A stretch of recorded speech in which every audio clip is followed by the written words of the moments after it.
जेव्हा आमचं ईद रमजान हे सगळे असते तेव्हा फूड्स आणि जे आहे ते सगळे आम्ही शेअर करतात.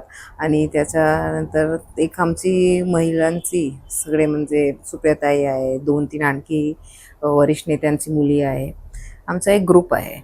तर ते ग्रुपमध्ये आज पण आमचा संवाद चालू असते, गॉसिप चालू असते आणि 3-4 त्यांची मीट पण झाली आहे. पण माझ्या एक बिझी शेड्यूलच्या कारणाने मी नाही पोहोचले. पण पुढच्या आय एम लुकिंग फॉरवर्ड कि नेक्स्ट जब भी वो गर्ल्स गैंग की मीट होगी तो लेटर तो व्हेन रिलेशन कम्स तो रिलेशंस आर स्टिल मेंटेन और जो भी है वो पॉलिटिकली अलग है.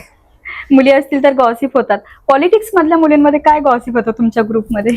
माझ्या ग्रुपमध्ये हा आम्ही 2-3 आहे असे आमदार जे बाहेर बसून की बाबा मला हे माहित नव्हतं, ते इतकं वरिष्ठ आहे आणि इथून अच्छा. निवडून आलेले आहे. मतलब आम्ही न्यू कमर्स. बरोबर. आणि फक्त मुलींचा नाही, आमच्याकडे जे बॅक बेंचेस असते ना, तो आमचा एक ग्रुप सारखा आहेच.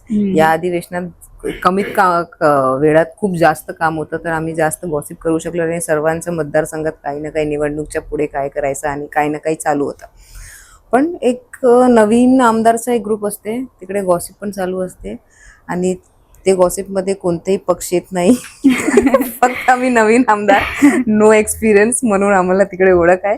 आणि खूप काही असे वरिष्ठ लोक आहे जे आमच्याकडे येऊन आमची काही चुकलं असेल अधिवेशनाच्या काळात किंवा आम्हाला संधी नाही भेटली असे बोलण्यासाठी, तेव्हा आम्ही हात वर करते, आम्ही विचारते की बाबा आम्हाला पण संधी द्या. तेव्हा ते वरिष्ठ आमदार आणि वरिष्ठ जे आमचे सदस्य आहे आम्हाला गाईड पण करतात की बाबा तुम्ही असं करा, नाही असेल तर तुम्ही एक पत्र देऊन किंवा एक चिठ्ठी देऊन वरती पाठवा अध्यक्ष की बाबा आम्हाला या विषयावर बोलायचं तर तुम्ही संधी द्या.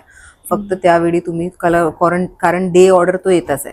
तो डे ऑर्डरमध्ये जे काय असेल तुम्हाला असं वाटतं की या मुद्द्यावर आम्हाला बोलायचं आहे, तुम्हाला तुमच्या मतदारसंघाचा किंवा मायनॉरिटीचं असू द्या, महिलांचं असू द्या, युवकचं असू द्या, मुलांचं असू द्या, काही वेगळं असेल तुम्हाला बोलायचं असेल आणि तुमच्या काही रेकमेंडेशन असेल आणि तुम्हाला ते कंपल्सरी बोलायचं आहे की तुमचं काही वेगळंच आहे, मतलब जे सगळे बोलताय तसं नाही आहे, तर तुम्ही एक चिठ्ठी द्या. तसं गायडन्स चालू असते.